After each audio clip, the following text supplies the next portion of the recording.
hellos as required fields, and it's been several months since I did a video, I know, but I'm back on YouTube, guys. And first thing I would like to do is give a shout out to Scott Waters of No Life Till Metal and Heart of Metal message board.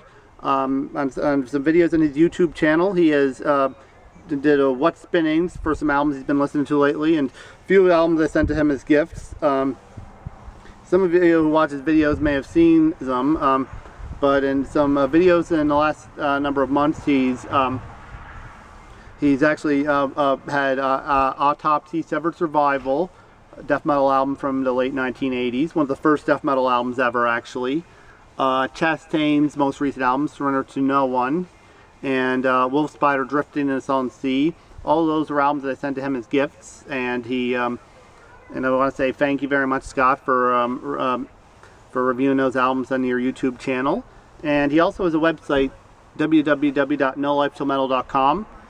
Both the links to his website and his YouTube channel are down below, so check it out. And this is the first video I've done outdoors. It's a summer, so I just thought I would actually just, it's getting a little dark out, but I thought it'd be nice to do a video outdoors for a change.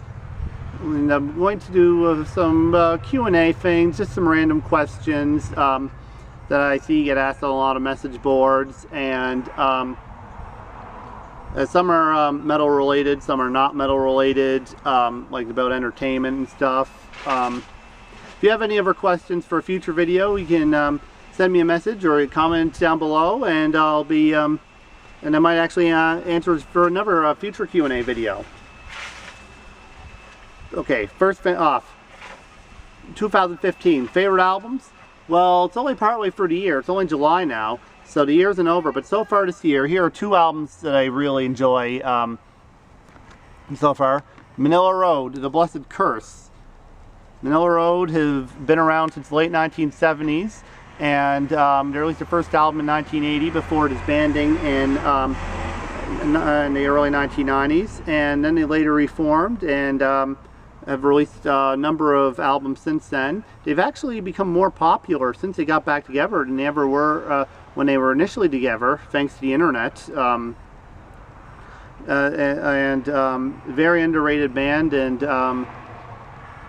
this is the best album they've put out so far this decade, I would say.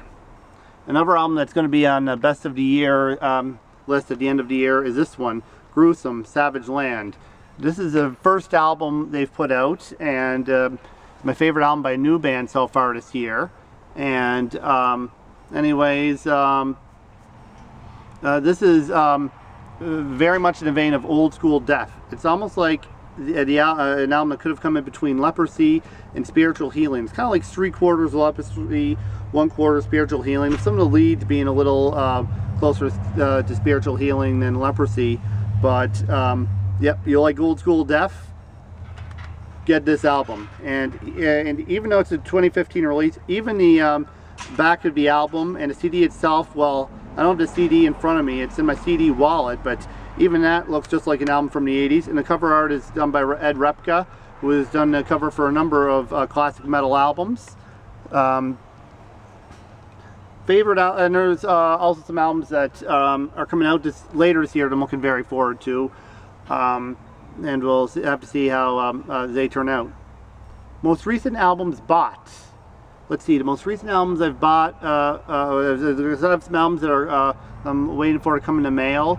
Let's see, Skeletal Remains, Beyond the Flesh, a modern old school style death metal band. I have an album of theirs coming in the mail. Their first album, Beyond the Flesh, from 2012. They have a new album coming out next month as well. Let's see, Hideous Divinity, a death metal band. I ordered their most recent album, Cobra Verde, and also Riot 5, Unleash the Fire. Now, some of you may be familiar with the old school metal band Riot. They released their, they've been around since the 1970s, and they're best known for, they released this album, Unleash the Fire, last year, and well, this album is under the name of Riot 5, the 5 being the letter V. It's kind of like how Deep Purple does mock variations of the group, Mach 1, Mach 2, so on. This is kind of like the fifth This is like Riot Mach 5, pretty much. So they called it Ride 5, I should say. It's the letter V. But anyways, Riot disbanded after their 1984 album Born in America. But in 1988, but in late 1980s reformed, and in 1988 released the album Thundersteel, which is their next best known album. This album I would describe as being Painkiller before Painkiller. If you love Judas Priest's Painkiller album, get this. Out of all the albums that came out before Painkiller, this is probably as close to an album that sounds like it that you're going to get. It's been called a Painkiller before Painkiller, and when you listen to it, it's pretty easy to see why. I don't know if Judas Priest listened to the album beforehand, but I'm going to bet my money and say that they did. Because that album and Thundersteel and Painkiller have a lot in common with each other. Favorite albums of 2014. Well, there are plenty of good albums, but here are a few that stand out in my mind. Overkill. They delivered the goods once again with White Devil Armory, a great album. Let's see, Exodus, Blood In, Blood Out. This is their first album, and this was their first album in a decade with Steve Souza as vocalist. Zetro is he is nicknamed. But yes, a great album, and it ended up being their highest debuting album on Billboard to date.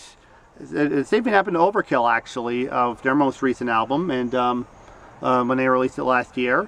And also another great album is this one, Hellstar, This Wicked Nest. Great album. I talked about Hellstar in one of my previous videos. Definitely get some of their albums if you don't have them, any of them yet. And now for some non-metal related questions. Favorite TV show? I'd say Family Guy is my favorite TV show easily. Other TV shows I like would be the older episodes of The Simpsons. Mystery Science Theater 3000 is another show that I love.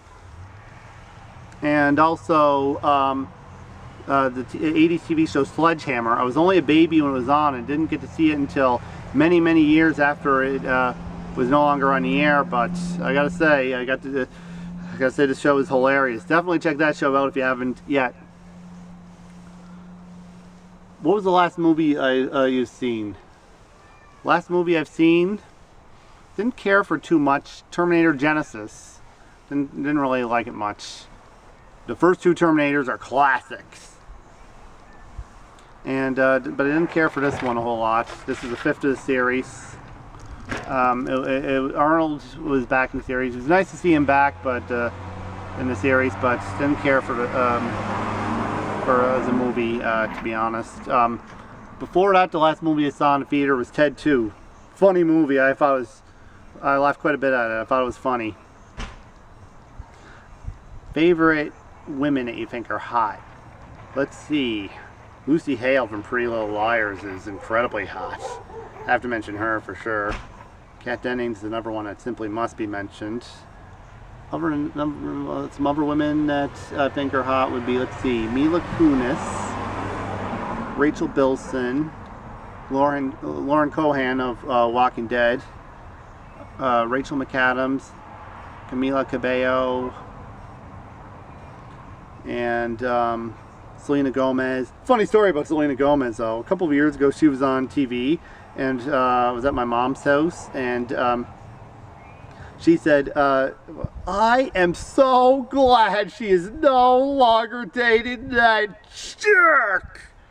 Obviously she's referring to Justin Bieber. I thought that was pretty funny actually.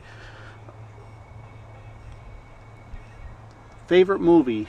I don't really think I have a favorite movie of all time, but one movie that I absolutely love would be Office Space. Such a smart and funny comedy. Great movie. I imagine most of you, if not all of you watching this video, have seen it by now, but it's such a great movie. Definitely one of my favorites. I like action movies, comedy, horror, sci-fi. I like martial arts movies a lot too, such as Bruce Lee's movies.